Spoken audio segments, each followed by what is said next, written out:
Happy Saturday again. I've been reluctant to talk about some things. I put it off because certain topics stir up a lot of controversy. Um, and I try to avoid things that deal with politics, religion, you know. I see what goes on.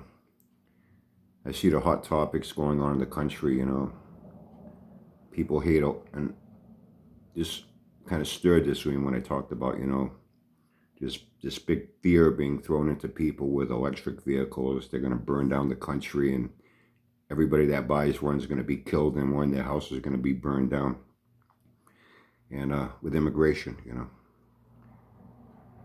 I got a little bit of knowledge on both. I've been close to both. Right behind me here on the back side of me is a wind farm. I think I did a video one day going by there. Did I? I'll have to do that. The big freighters have been coming in with all the components to build these wind turbines, and they're fucking big. I didn't realize how big these things are. I see them in the distance behind me. You can see them. And I hear the things being said about them. They're killing whales, for one thing. They're killing the whales.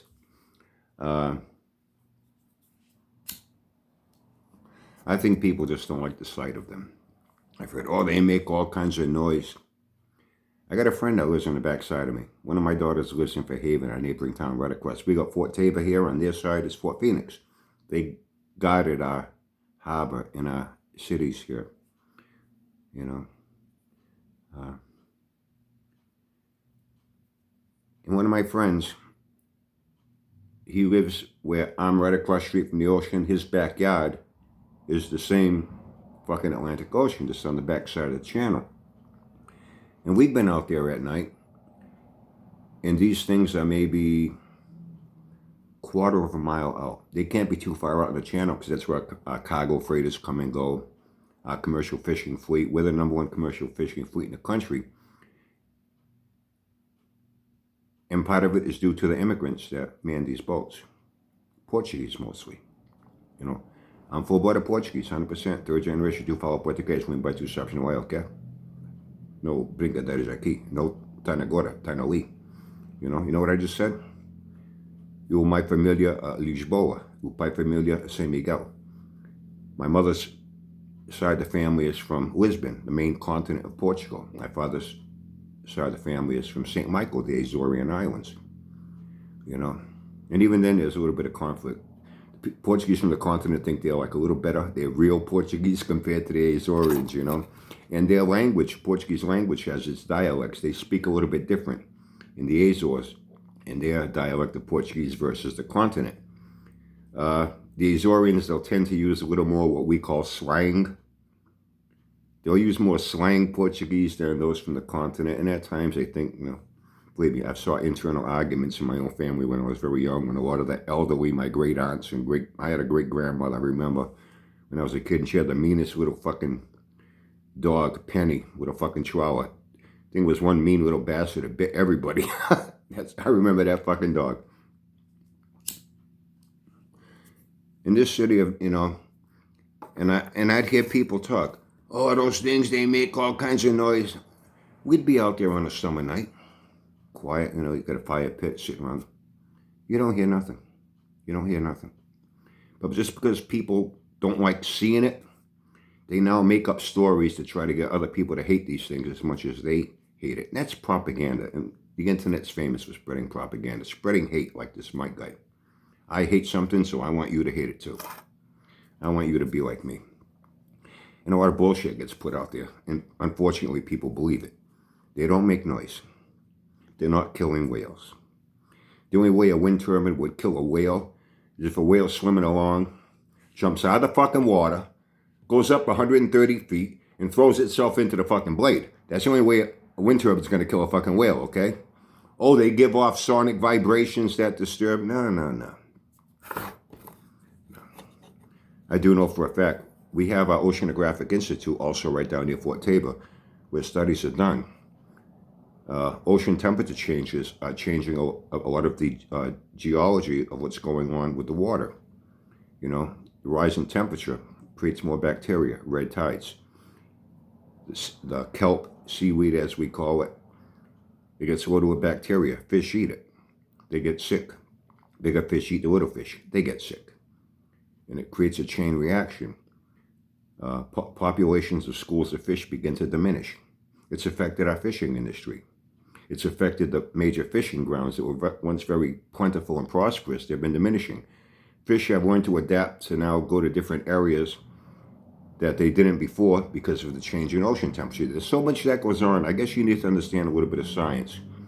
And I don't even understand all of it, so I'll stop right here and now so I don't sound like an idiot. You know, just trying to pull something out of my ass to make a point. I can only talk about what I know about as being factual. Wind turbines, oh man. And then I hear, electric cars. Personally, no, just an opinion. I don't think they're going to take over everything. I don't think every single person in this country will be driving an electric vehicle. As of now, there's quite a few people around here that have them.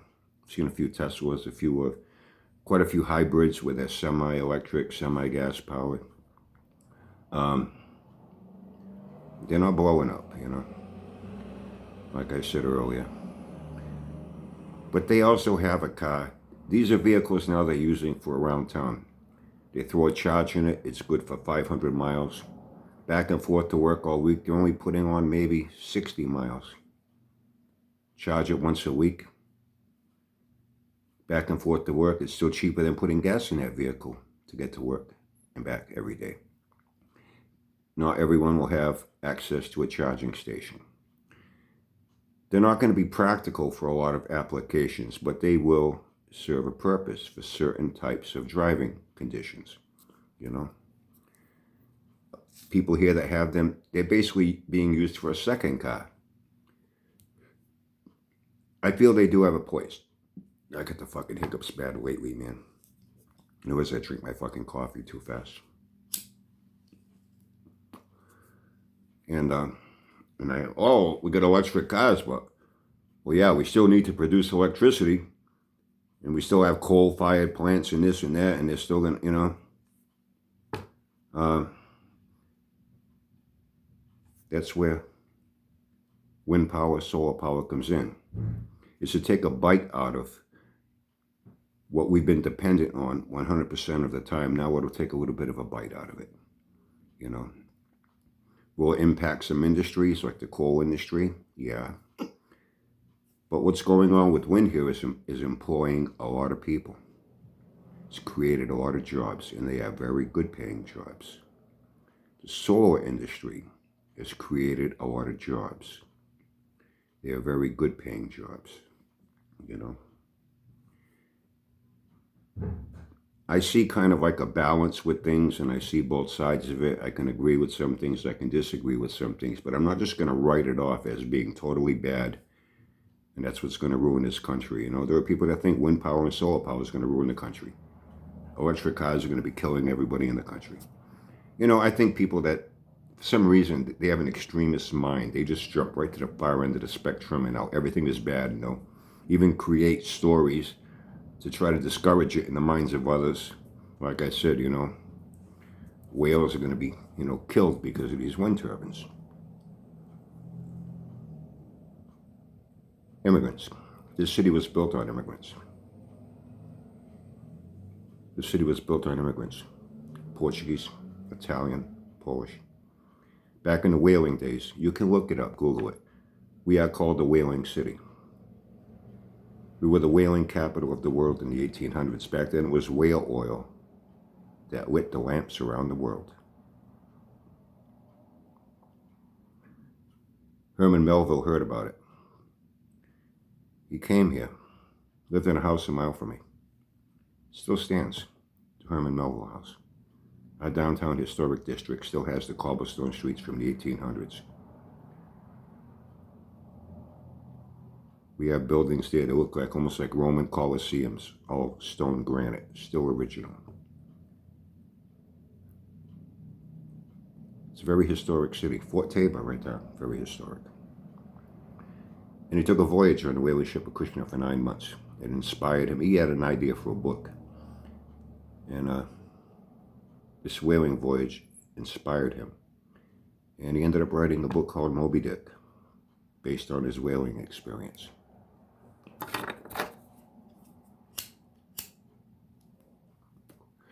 There was one remaining whaling ship from that era, the Charles W. Morgan, which at one time was right across from me at Round Hill in South Dartmouth, right across from me on the channel that you see. The strip of water in front of me, the Atlantic Ocean, it's called Clark's Cove. And backside of me is called Buzzards Bay.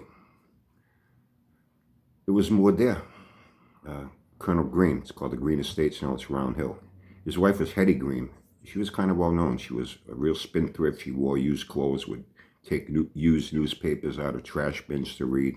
Didn't want to spend a penny. Real fucking miser. Hetty Green, they called her the Witch of Wall Street, if I'm not mistaken. They were very, very wealthy people. He owned the Charles W. Morgan when it got retired. In fact, they actually have a video of it on YouTube, of its final voyage heading home. And it was there for a long time. Maybe if I can find a clip, I'll post it on the community. The last voyage of the Charles W. Morgan. And it was all beat up. It had been out, for so many years at sea on its whaling voyages, and it got all painted, all fixed up, and it became like a little tourist attraction there. And then the family died off. It sat there abandoned. It got sent to the Mystic Seaport. There, famous for their Mystic Seaport with historic vessels. It got all restored, and now it's on display there. A lot of people wish it had stayed here, but they didn't want to really take care of it here. So it's a good thing it went there. And it's the only surviving whaling ship in the world. Then the whaling died out. Fishing came along. Industry here. Cotton mills. A lot of these abandoned buildings. Big, We led the country in electronics. We got companies like Cornell Dubilier, Berkshire Hathaway, Aerovox, when capacitors became a thing. Transistor radios. We led the country in technology and production. Cloth weaving. We had cotton mills here. This city, in its whaling days, we were the richest city in the world. In the early part of the 1900s, we were once again the wealthiest city in the country due to our industry. And all this industry was manned by immigrants. Mostly Portuguese that came here. Many didn't speak English. I had many relatives that came here and they never learned a language, but they found jobs and they worked them. My grandfather, my vuvu, a lot of them never went to school a day in their life, especially in the Azores. Portuguese on the continent, Lisbon, the biggest cities, they had education. They went to school. They didn't have so much. Now it's much different. It's like a big metropolis there in Lisbon. You can compare it to Boston or New York. It's a very beautiful city. And I've been to the continent of Portugal. I've been to the Azores. But the Azorians were farm people. My grandfather and his uncle, they were goat herders. Farmers, goat herders. They raised sheep, goats, cattle, slaughtered pigs, meat, and grew crops. Didn't speak a word of English, never went to school a day in his life. He only learned how to write his name so he could sign a paycheck when he got a job here. And he worked for the railroad. We had a lot of railroad systems around here at the time. Now these tracks were abandoned. But he worked for the railroad, and he was a hard-working man. Didn't have a car. He used to walk 5 miles to get to where they used to have a pickup with a truck for the railroad workers to take them out to Lakeville, Mass., which is where the line started that ran out to Boston. And at the end of a 12-day shift, he was dropped off there and he'd walk 5 miles home. Rain, snow, shine, freezing, cold, ice, you name it. And that's what he did, and he never missed a day of work. Try getting one of these kids today to do this. I hear about immigrants being bashed all the time. They're coming here to sell drugs and rape out people and murder people. I hate to tell you, but it's Americans who are doing that. As much as I defend America, and I love this country, I defend Americans, we have our segments of society that are not very good people. The tale of two cities. Here in New Bedford, we got a population of about 120,000. We got neighboring towns across the harbor from me here in the front, South Dartmouth. They have more land area. A third of our population. no industry there, no factories, no jobs. We had a Goodyear tire plant here. We had a Chamberlain for years that produced all the military shells.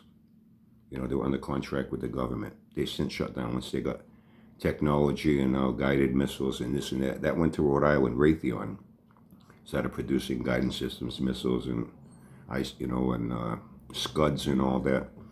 You know, I know we used a lot of those over in the Middle East. So when technology changed the military armament, Chamberlain went out of business. They weren't able to upgrade their system and adapt to new technology. Company in Rhode Island, you know, and they have their Newport Naval base there. Jobs changed, locations changed. Once we got into computer chips and whatnot and technology changed, no longer any Cornell Dubilier, no longer any Berkshire Hathaway. Aerovox is still in business. They're doing very well. They have the new division called Aeromat, where they are into computer chip technology, and they're right on par with what's going on in Silicon Valley. And the people that work there get paid very well. A lot of things have changed. Sewing industry, the garment industry. We had countless sewing factories around there, making everything from pajamas to menswear, women's wear, children's wear. 90% of the stitchers in there were Portuguese. That's what my mother did. That's what my mother did from the time she got out of high school until she got to age 52. And her hands were so bad from arthritis and carpal tunnel from doing this all day on piecework, making money. My father was career military, 32 years. He retired a half-bird colonel. He was in career in Vietnam. I only put in 20 years in the Corps. I only got out of gunnery sergeant E7. And I covered 2 wars, Iraq and Afghanistan. Between me and my old man, we covered 4 wars. When my father got out, he worked for General Motors up in Framingham, Massachusetts, for the Oldsmobile and Buick division, where they built transmissions. So all they did was build transmissions. He worked there for a while. And then they shut down. He got a job back at the industrial park, where we used to race, where I ended up working when I got out of the military. It was called New Bedford Gear. During this whole time, they were assembling transmissions in Framingham, but they were not producing the gear, the shafts, and everything, all the components for it. New Bedford Gear cut all these gears, all the internal mechanism of the transmission they were producing. My father got a job there, and he worked there until he retired. They paid very well. I've seen so many things change. I hear, oh, yeah, we have our share of drugs and crime. Oh, yeah, we do. I think every city does to some degree. People in Dartmouth look down on us. People in New Bedford look at it. They got drugs, they got crime, they got prostitutes. We don't have that here. You want to know why? Because they're teenage boys and their kids are the ones coming here to this city to buy the fucking drugs, to pick up the fucking hookers. They're getting involved in fucking shootings and stabbings. A lot of them are committing the crime here in the city. But they think they're better than us. It's kind of like, you know, a person that owns a dog. You want to keep your yard nice and clean. So in the morning when nobody's looking, you take your dog out, you walk it over to your neighbor's yard, let your dog shit all over their fucking yard, then bring it back home and say, look at my neighbor's yard, it's a mess, there's shit all over and it fucking stinks, he's a pig. But it's their fucking dog that's contributing to that mess, along with their neighbor's dog. You know, I see how people behave, how some think they're better than others. We have a lot of illegal immigrants here, Guatemalans. They're very easy to spot based on their appearance. You know, I'm not trying to sound like I'm being racist or anything, but it's obvious. They're not hanging around on corners selling drugs. They work. Nobody gives a fuck. They don't bother anybody. They don't bother anybody. I've seen them walk down by streets here. They walk by, I see people giving them dirty looks like, you don't belong here. They put their head down and quietly walk with their kids. They send their kids to school. Their teenage kids are still in school. They're working. I have a good friend that works for Eversource. They're a utility company, gas and electric, and they have to go in houses, do inspection setups. They said, Brian, man, I go in some houses. These people live better than a lot of Americans here when I go into their houses. We have what's called 3-deckers here, triple deckers. You know, 3 apartments, one on top of the other on top of the other, all individual. So I go in there. There'll be like 30 of them living in there. The way they organize things, I've walked in because I have to do, every 3 years, they have to do a full inspection. They come to everybody's home, all your gas pipes, they come with that meter checking for leaks. They check our wiring for shorts and this and that and everything. I go in there. You walk in the first floor, and all you see are like kitchen tables, where it would be a living room and on the bedrooms, kitchen tables with chairs. 3, 4 refrigerators. That's where they eat. It's where they cook and eat. Go to the second floor. You see couches and rooms, a few TVs. That's where they go to relax and watch TV and chill out. You go to the third floor. There's beds in every room. That's where they sleep. They're organized like that. And talk about clean. I go in some houses here, man, they're fucking pigsties. Fucking stinks. I walk in, I want to fucking gag. It smells so fucking bad. I go in the kitchen and check their fucking gas stove piping and whatnot with a meter to read for leaks. It's fucking disgusting. Disgusting. It says at times there's some that's so bad that we actually contact the Board of Health to go in there. People can't, especially if they got kids in the house, they're living in these conditions, all that fucking germs and filth and stench. Dogs are shitting on the fucking floor and newspapers all over the place. You know? And they work. They work the jobs that a lot of Americans don't want to work. Oh, my teenage kid got out of high school, he can't get a job, he just don't want to fucking work. There are jobs. Especially with our fishing industry here, they have what's called lumpers. They post a schedule, and I guess they have it on Facebook websites. When ships are coming in, when they're arriving, they're lumpers. These things need to be offloaded. They take people in off the street, they show up, like in work gangs. You know how out west, you know, they pick up these Mexicans and take them to produce fields where they live like fucking animals. They get paid shit, but they're there busting their ass in a hot field 10, 12, 14 hours a day under the hot sun, bending over, picking up shit. The Mexicans are taking our jobs. You want to go do that fucking job for the money they're making? They're doing it. You don't want to do it. That's why you're pissed off, because, you know, these illegals coming here, they're not taking good union paying jobs. They're not taking the real great jobs. They're doing the jobs that other people just don't want to fucking do. These Guatemalans show up there. There'll be 50, 60, 100 of them. These ships come in. It's an all-day process to unload just one ship. Got tons and tons and tons of fish, scallops, clams, lobster, crab, you name it. We're the #1 commercial fishing fleet in the country. We got a fleet of over 300 vessels there. And they'll work all day. They'll work like 10, 12, sometimes 14 hours a day. They get paid $100 cash. Thank you. And they show up. They show up every day.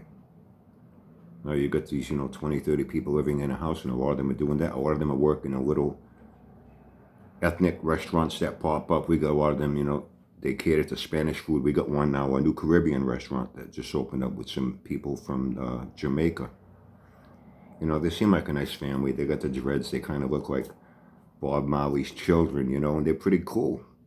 They're pretty cool people. They open up, they cater to their ethnic group we have in the city that go there. They give them business. They hire people, servers, cleaning bathrooms, washing dishes, cooks. They may not be the greatest paying jobs because they're off the grid with minimum wage, which is $15 an hour here, but they still work. A lot of people I ain't gonna work for that money, and then they don't work, and then they fucking bitch and complain after. My family, my mother worked in a sewing factory until she couldn't even fucking hold a glass of water anymore at age 52. Other things caught up to her with Alzheimer's and dementia, and she died. My father ended up with Alzheimer's and dementia. He died 8 months apart from each other. I've seen a lot of my family, the jobs they did.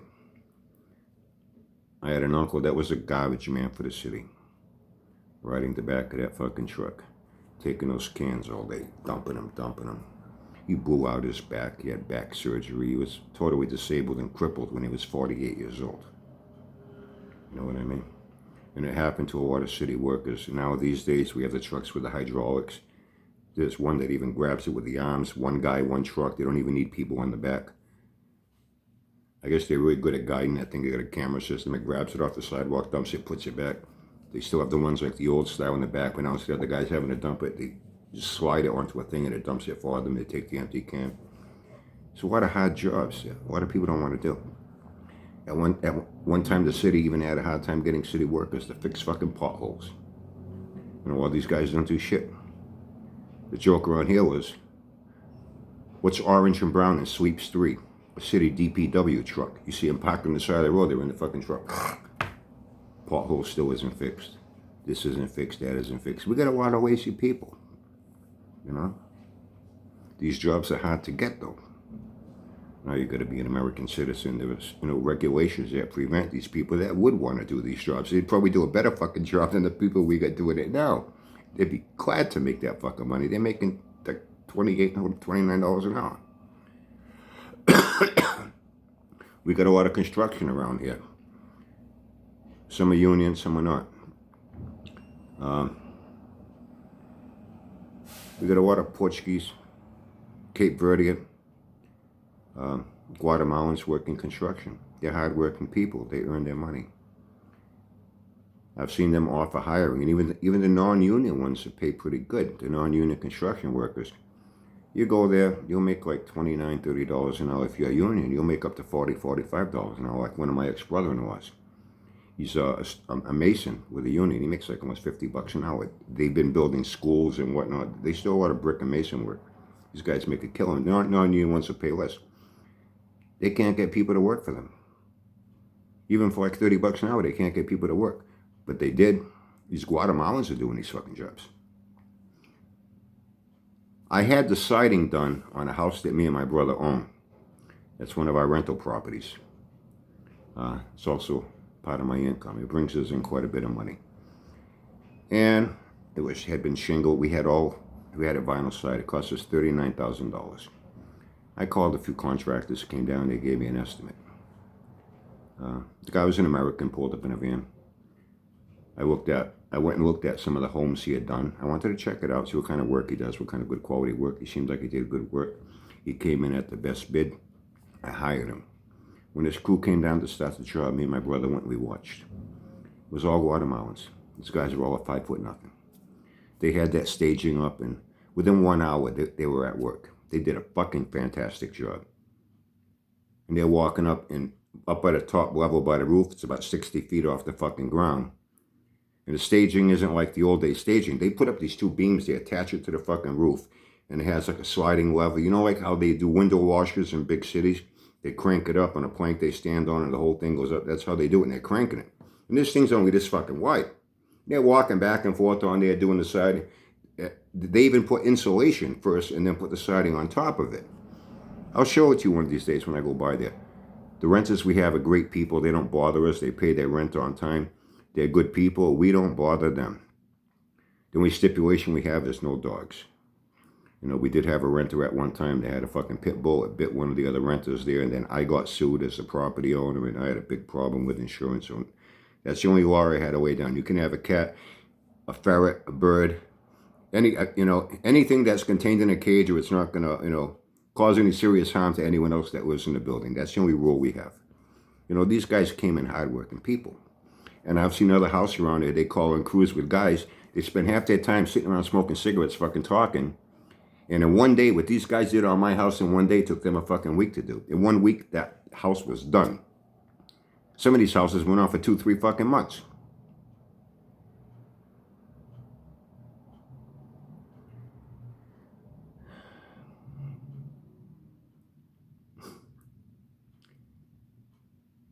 I see so much, I don't know what word to use, propaganda, hate.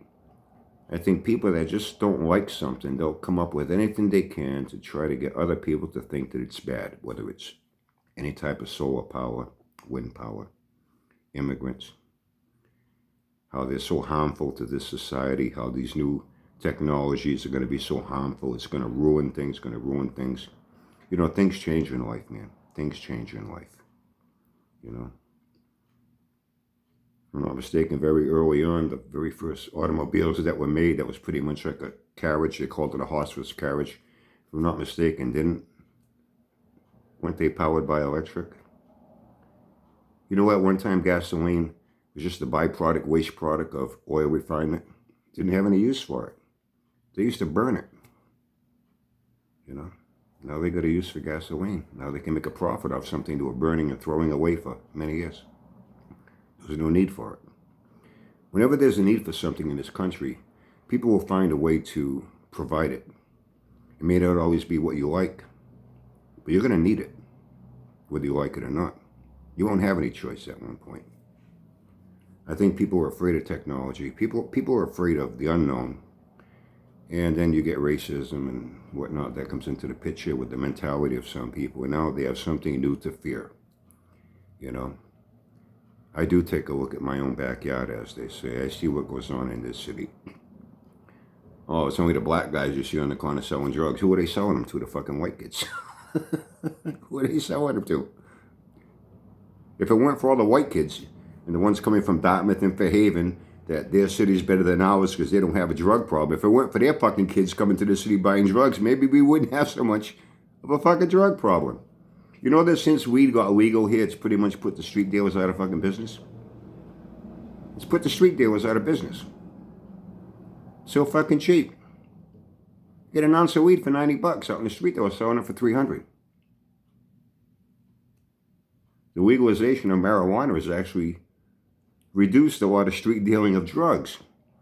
You know, you got to be 21. You got to have a valid ID, and they only allow you an ounce a day. That's where I get my Uncle Brian lifters, and I don't smoke a whole lot. I get an ounce that lasts me a fucking month.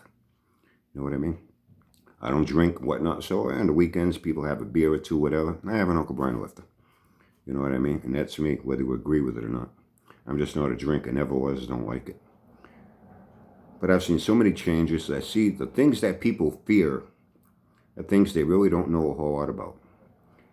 And I've heard people say, you know, fear is basically fearing the unknown.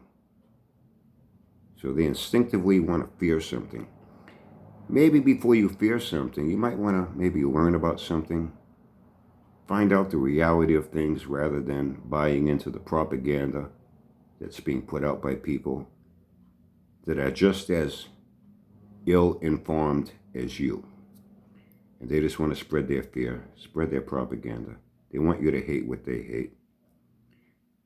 And you don't really know what's going on. You know, I say, goddamn Guatemalans are gonna, you know what, these people are probably living cleaner and neater than you. Their kids are behaving better than yours. They're working jobs you don't want to fucking work. They pay their bills. They're not on welfare, Section 8 food stamps. They don't take nothing from nobody. They pay their fucking way and they work damn hard for it. They may live a little different than you. Because in their culture in poor countries, whole families will live together in one little fucking shack, you know, with 10 kids sleeping in a fucking bed. They come here, they're happy to only have 3 kids sleeping in a fucking bed. To have room to move around, to have heat in the fucking winter, to have running water, electric, to have a fucking TV to watch, to have a bed to sleep in instead of a fucking floor. They're so grateful and happy for the things that a lot of people in this country take for granted. A lot of things in this country that a lot of us, like myself in the military and that came before me and will continue to come after me, that fought hard to protect for people here. And I admit it bothers me when I see people that don't appreciate it.